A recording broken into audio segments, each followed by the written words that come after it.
Dear teachers, welcome to JS and English Learning. We are with Unit 7 of the revised PGTRB syllabus, and we are with Jane Harrison's play Stolen. The Stolen அப்படிங்கிற playல we are with the last few scenes, and we are with the scene titled Sandy Revisits the Children's Home. What type of character is Sandy? One of the 5 major characters, right? சாண்டியை பத்தி எப்படி describe பண்ணியிருக்காங்க இந்த பிளேல? A man who is always on the move with a suitcase. அப்படின்னா a man who has not been able to settle in a particular place. He is a migrant.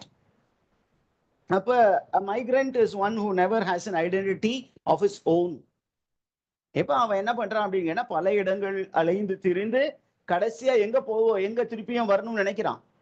அவன் வாழ்ந்த அந்த children's ஹோமுக்கு return பண்றான். Are you there, teachers? Did you get that? ஏன் அவன் கையில என்ன எப்பொழுதுமே என்ன இருக்கும்னு சொன்னோம்? ஒரு சூட்கேஸ் இருக்கும். And what does the suitcase symbolize? It's a symbol of life shaped by displacement and impermanence, and it also refers to the memories which he carries. இப்போ அவன் வந்து அவன் குழந்தையாக இருந்தபோது வாழ்ந்த அந்த சில்ட்ரன்ஸ் ஹவுஸ்க்கு வர பார்க்கறான். ஆனா அங்க அந்த இடத்துல வேற ஒரு பில்டிங் இருக்கு. என்ன பில்டிங் இருந்தது அப்படிங்கிறத யாரு சொல்ல போறா அப்படின்னா ஒரு voice from the off stage is going to give a voice. It is an unseen real estate agent or it is a tourist guide who represents a new world. And அவர் என்ன சொல்றாரு, இந்த இடத்துலயா நீங்க யாரு என்ன தேடி வந்திருக்கீங்க அப்படின்னா அவன் என்ன சொல்றான், I come here to find my children's home. I grew up here அப்படிங்கும்போது இங்க அப்படியெல்லாம் எதுவும் இல்லை, இங்க என்ன இருக்கு, ஒரு பெரிய லக்ஸூரியஸ் அபார்ட்மெண்ட் ஒண்ணு இருக்கு. அவன் வந்து நிக்கு பார்க்கும்போது அந்த இடத்துல அது இல்லை. அதை என்ன பண்ணிட்டாங்க, ரிமூவ் பண்ணிட்டு வேற என்ன வச்சிருக்காங்க, ஒரு லக்ஸரி அபார்ட்மெண்ட் வச்சிருக்காங்க. Is information clear, teachers? அப்போ இந்த சீன் தான் நமக்கு கொடுத்துருக்காங்க. என்ன அப்படின்னு கேட்டீங்கன்னா இந்த அவன் அந்த வாழ்ந்த இடத்தை விட்டு அவன் பல இடங்களுக்கு போயிட்டு இங்க வரும்போது இந்த இடத்துல நிறைய மாற்றங்கள் ஏற்பட்டு இருக்கு. அந்த children's home was replaced with what?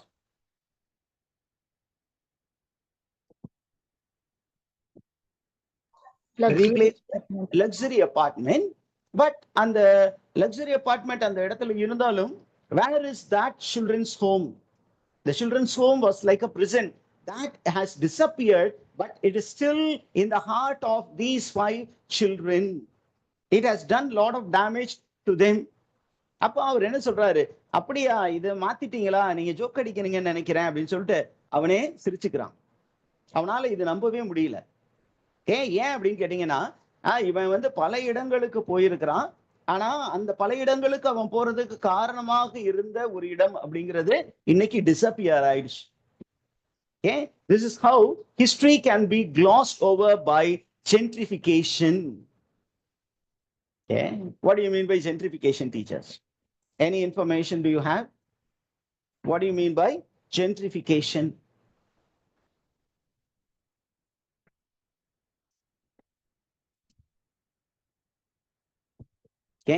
It's a removal of a place by renovation or redevelopment.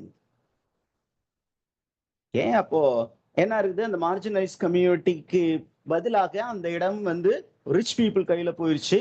அப்ப for progress they have changed this into a luxury apartment. அப்ப அந்த இடமே இருந்த சுவடு தெரியாமல் மறைக்கப்பட்டு விட்டது. அப்ப அவன் என்ன பண்றான், ஆகா நம்ம இருந்த இடம்லாம் காணமேன்னு சொல்லிட்டு அந்த இடம் இருட்டடிப்பு செய்யப்பட்டு விட்டது. வரலாறு என்ன ஆயிடுச்சு, அழிக்கப்பட்டது, மறைக்கப்பட்டு விட்டது. அந்த இடத்துல யார் வந்துட்டா, அந்த white people have built a luxury apartment. It is not the aboriginal people, it is the white people. அப்ப வரலாற்றில் ஒரு சில முக்கியமான பக்கங்களை அவர்கள் என்ன பண்ணா, கிழிச்சு தூரமா தூக்கி போட்டாங்க, மறைச்சு வச்சுட்டாங்க. அந்த விஷயம் நமக்கு இந்த சீன்ல கொடுத்திருக்கிறான். In the name of progress, many things have been hidden. Now we move on to the next scene. It is titled Racist Insult. யார் இந்த ரேசிஸ்ட் இன்சல்ட்ட வரப்போறா அப்படின்னா நமக்கு யார் ரொம்ப ரஃப் அண்ட் டஃபா இருக்க போறது பிரிசன்ல இருந்தது யார் இருந்தா ஜிம்மி. இப்ப இந்த ஜிம்மி தான் இந்த சீன்லயும் அப்பியர் ஆக போறான். நமக்கு ஏற்கனவே இவன் பயங்கர கோவக்காரன்னு தெரியும். அப்ப அந்த கேரக்டர் தான் இங்க வர போறாரு. அவருக்கும் பிரசன்ட் கார்டுக்கும் இடையே ஒரு சின்னதா ஒரு தள்ளுமுள்ளு. அப்ப why that conflict அப்படின்னு நம்ம சொல்லும் பொழுது we come to know that it is pure racist conflict. இவர் ஒரு அபார்ஜினல், அந்த பிரசன்ட் கார்டு வந்து இந்த பிரசன்ட் வார்டன் வந்து is a white man. Okay, இப்போ நம்மால என்ன பண்றான் அப்படின்னு கேட்டீங்கன்னா இந்த சீன்ல கான்டெக்ஸ்ட் நம்ம ஏற்கனவே சொல்லிட்டோம் சரிங்களா. இப்போ பாத்தீங்கன்னா நமக்கு என்ன பண்றோம் அப்படின்னா Jimmy is alone and drunk in his cell. He is longing for his mother. அவன் தன்னுடைய அம்மாவை பார்க்கணும்னு நினைச்சான். அவங்க அம்மா வந்து வர முடிஞ்சதா? 26 வருஷம் கழிச்சு வருவாங்கன்னு நினைச்சு பார்த்தான். ஆனா அம்மா வரங்குள்ளாரையும் என்ன பண்ணிட்டா? இறந்து விட்டாள் அப்படின்னு நம்ம பார்க்கிறோம். Is the information clear? அவன் அம்மா வர்றதுக்கு பதிலாக அந்த இடத்துல பாத்தீங்கன்னா இவன் வந்து அம்மா அம்மான்னு புலம்பிக்கிட்டு இருக்கும்போது யாரோ ஒருவர் என்ன பண்றார்? ஏய், புலம்பிக்கிட்டே இருக்க அந்த நாயே, you are a dirt black bastard coon nig nog அப்படின்னு திட்டுறாரு. அவனை வந்து ரேசிஸ்ட் டெர்மினாலஜில. ஏன் அப்படின்னா இவன் என்ன ட்ரைபை சேர்ந்தவன்? கூட் ட்ரைப் அப்படித்தானே சொன்னோம். எந்த ட்ரைபை சேர்ந்தவங்க இவங்க? நம்ம இனிஷியலா இந்த ஃபர்ஸ்ட் ஃபியூ இன்ட்ரோடக்டரி நோட்ல படிச்சோம்ல, என்ன ட்ரைபை பத்தி இவங்க பேசிக்கிட்டு இருக்காங்க? Jane Harrison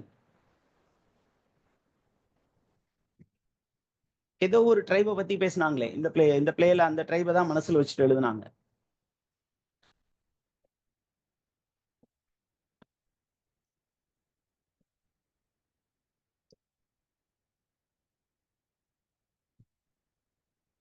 You remember that?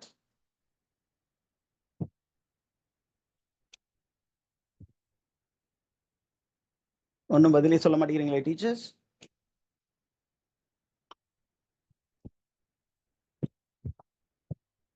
You are turning the pages, am I right?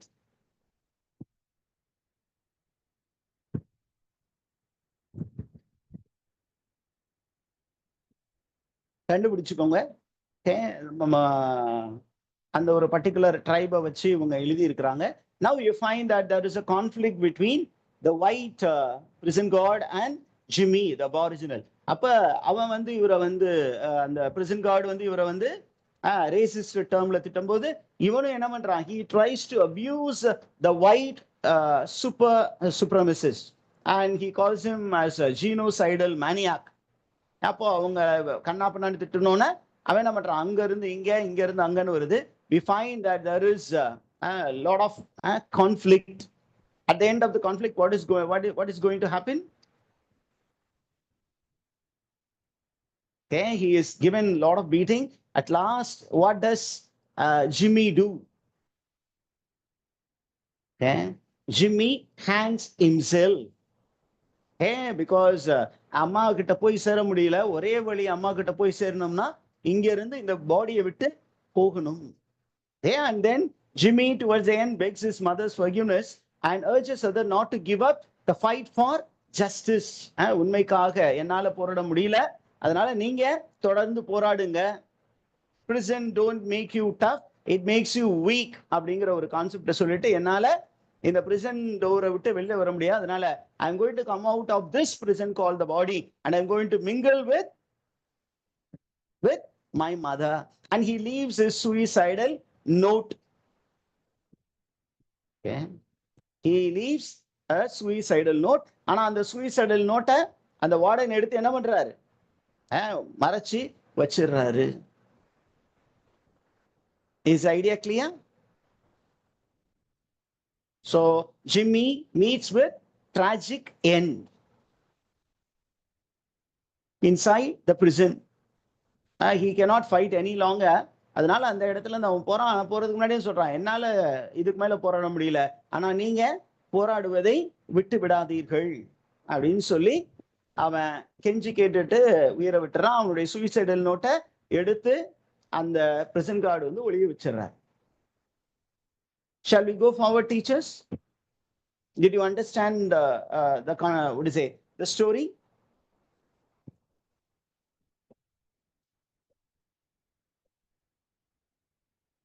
Yes, sir. Yeah, we go to the next scene and it is titled the Anne's scene. இப்போ இந்த சீன்ல யார் இருக்கா அப்படின்னா ஆன் வந்து ஆனுடைய ப்ராப்ளம் என்னன்னு நம்ம சொன்னோம். Anne is aboriginal girl, white skin girl, நல்ல ஒரு smooth ஸ்கின்னா இருக்கக்கூடியவ, and she is in a white world, and later she comes to know that she is an adoptive child. இப்போ அவளுக்கு என்ன ப்ராப்ளம் வருது அப்படின்னா, she is caught between two worlds. ரெண்டு உலகத்துக்கு இடையே மாட்டிக்கிறா. ஒன்னு her biological heritage, then her adoptive upbringing. அப்ப நான் எந்த பக்கம் சாயிருது அப்படின்னு அவளுக்கு தெரியாமல் இருக்கிறாள். அப்போ அவ என்ன பண்ண போறா, ஆடியன்ஸை டைரக்டா மீட் பண்ணி பேச போறான். the fourth wall is the audience. அவங்க அவங்க அவங்க முன்னாடி நின்று அவ என்ன பண்றா, தன்னுடைய நிலையை பற்றி விளக்கி கூறுகிறாள். அப்ப என்ன சொல்றேன்னா, இந்த ஸ்டோரி ஒரு சாதாரண ஸ்டோரியா இருந்தா என்ன நினைப்பாங்க ஆடியன்ஸ், இவ வந்து எந்த பக்கம் போகணும்னு நினைப்பாங்க? பிளாக் பீப்புள் என்ன சொல்லுவாங்க, இந்த ஸ்டோரிக்கு ஒரு ஹாப்பி என்டிங் கொடுங்க. ஆனா வந்து தன்னுடைய பயாலஜிக்கல் பேரண்ட்ஸ் நோக்கி அவ போகணும். அப்படி போய் அவங்களோட கனெக்ட் ஆயிட்டா it is going home, it will be happy ending.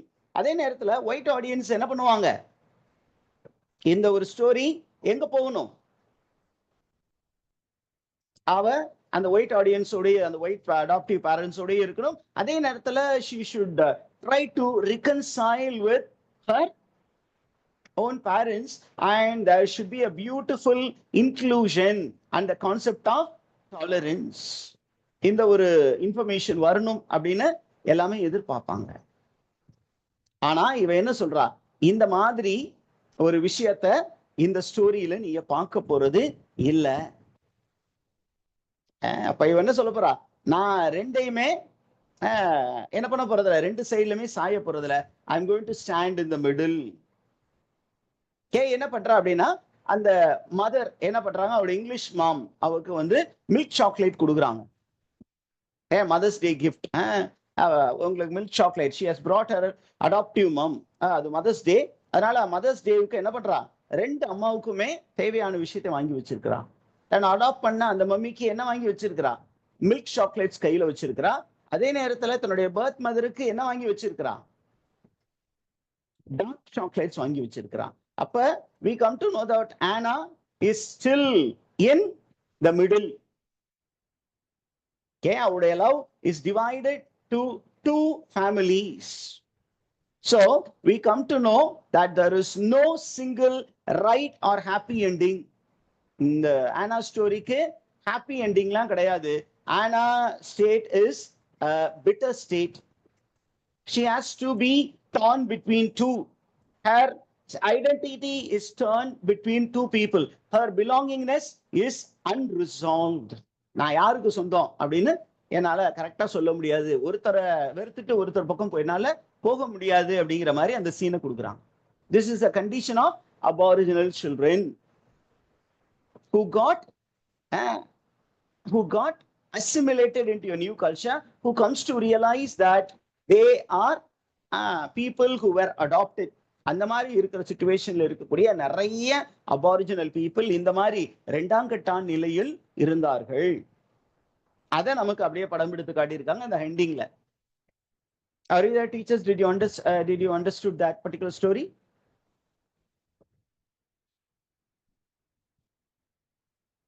Shall we move ahead?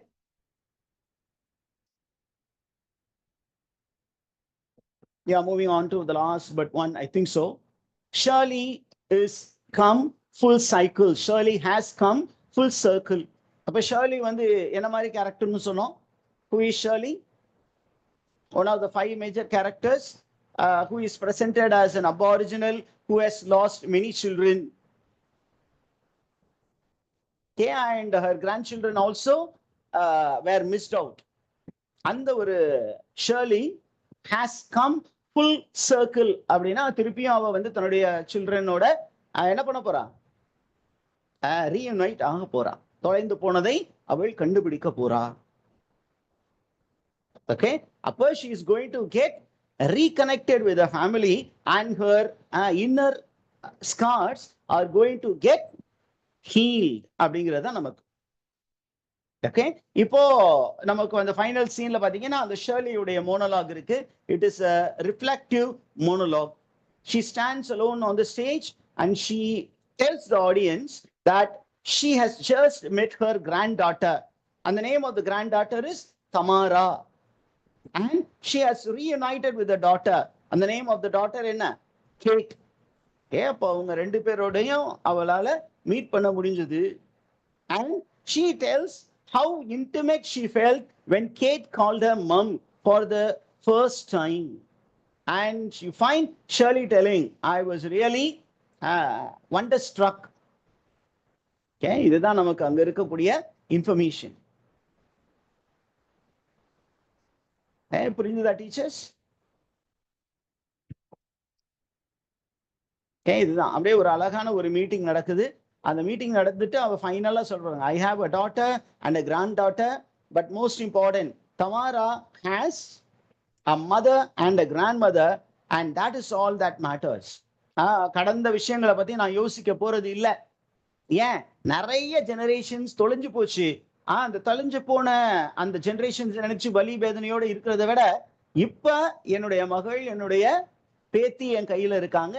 என் மகளுக்கும் என் பேத்திக்கும், என் மகளுக்கு ஒரு அம்மா இருக்கிறாங்க, என் பேத்திக்கு ஒரு பாட்டி இருக்காங்க, இது போதும் அப்படின்னு நினைச்சு அவங்க ரொம்ப சந்தோஷமா இருக்கிற மாதிரி. அப்ப ஷர்லியுடைய அந்த ப்ராப்ளமும் கொஞ்சம் சால்வ் ஆகுற மாதிரி இருக்கு. ஃபுல்லா சால்வ் ஆகல, but partially solved, at least with the present happiness. ஒரு ஜெனரேஷன் ஓகே, பல ஜெனரேஷன் தொடர்ந்து போனாலும் இந்த ஒரு ஜெனரேஷனாவது நம்ம கையில இருக்குல்ல அப்படின்னு நினைக்கிற மாதிரி அபாரிஜினல்ஸ் நிறைய பேர் இருக்காங்க.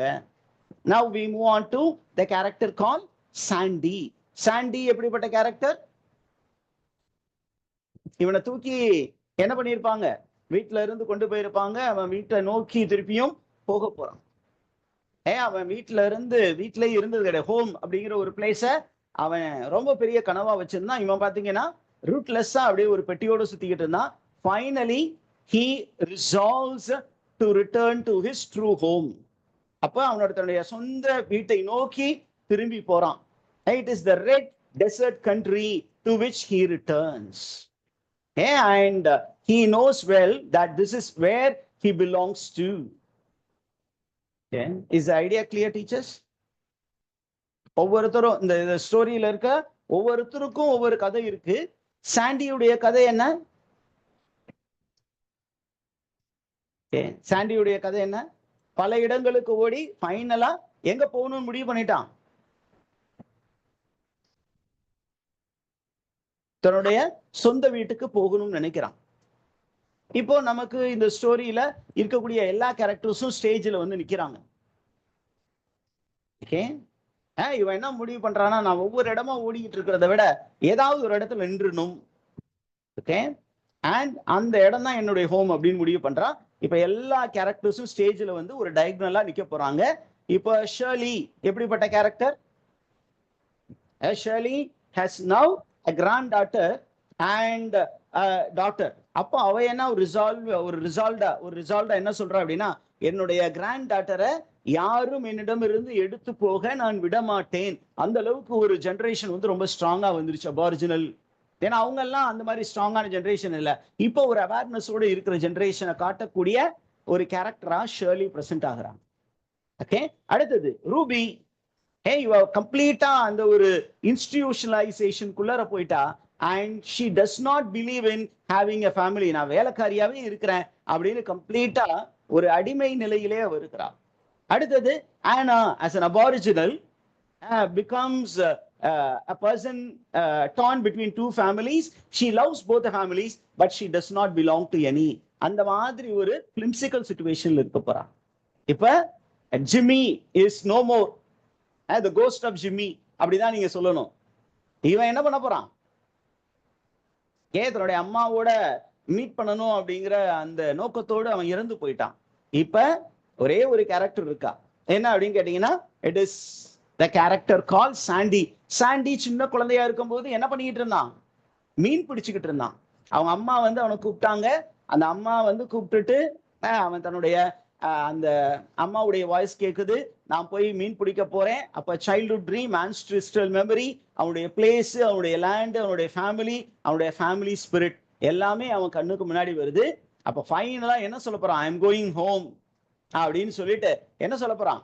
ஒவ்வொருத்தரும் தன்னுடைய சூட்கேஸ் வச்சிருக்கிறாங்க. இந்த சூட்கேஸ் ரொம்ப ரொம்ப முக்கியம். ஏன்? This suitcase is the memory that we carry. This suitcase is also the hope that we carry. And this is a suitcase that belongs to us. அதனால we will not drop it. We will keep telling our stories till the end. அப்படின்னு சொல்லி இந்த பிளேவை முடிச்சிருக்கிறாங்க. அப்ப story telling becomes an important weapon in the hands of the stolen generation and the aboriginal people to fight against the authorities who have kept them under iron grip. அதோட இந்த பிளேவை முடிச்சிருக்காங்க teachers. That's the end of the play.